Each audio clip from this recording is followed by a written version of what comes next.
buzu ndoka buzu mama kanje kuloka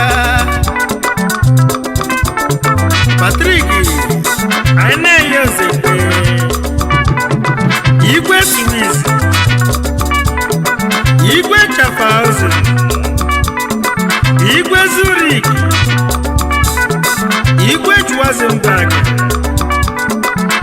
Nna bụ enyi ya na ezigbo lọlị ya ọmalọcha abịa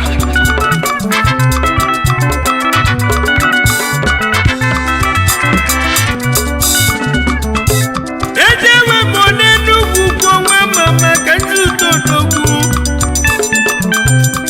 ụbọmụ nwanne ofu Enugwu ugwu nwa mama Mopo International ụbọmụ na Swiss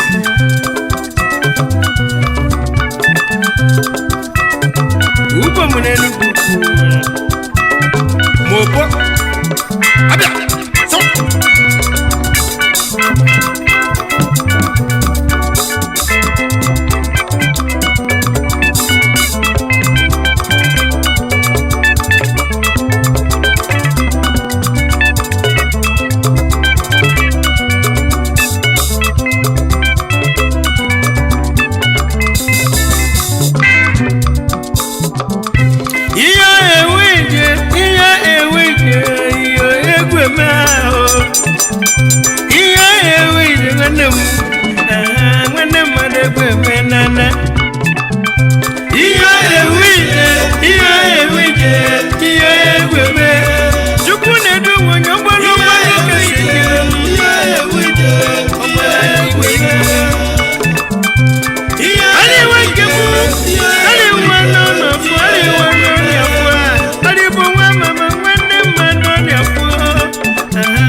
Ahead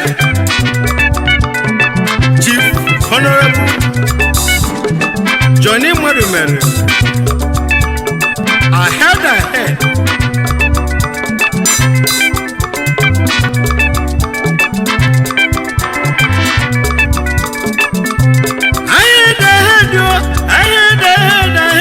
na Suizio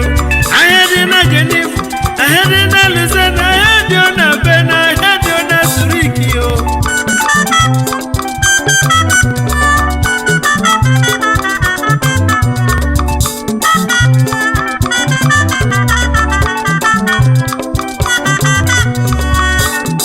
Honorable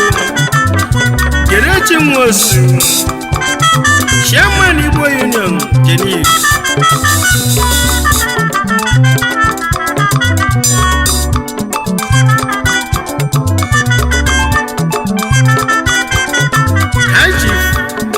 SADN Umenuko the Obareke one of Abaja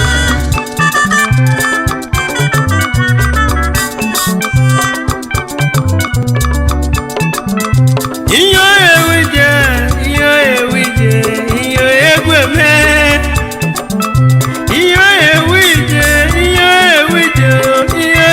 eme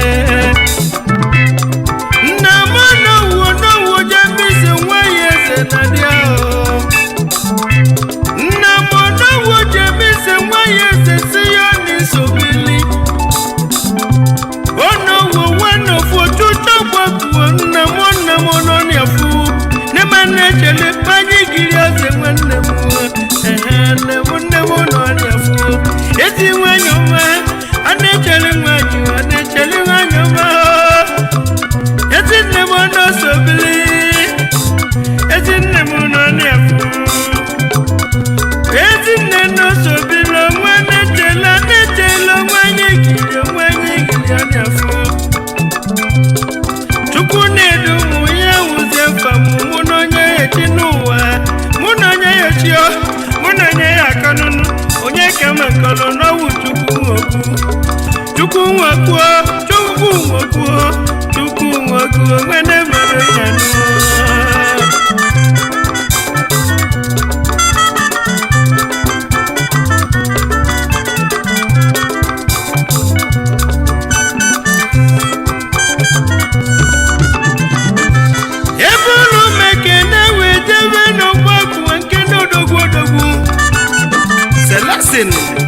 Nnamdi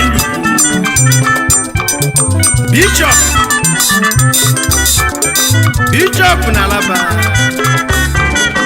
Bishop n'Ogbalu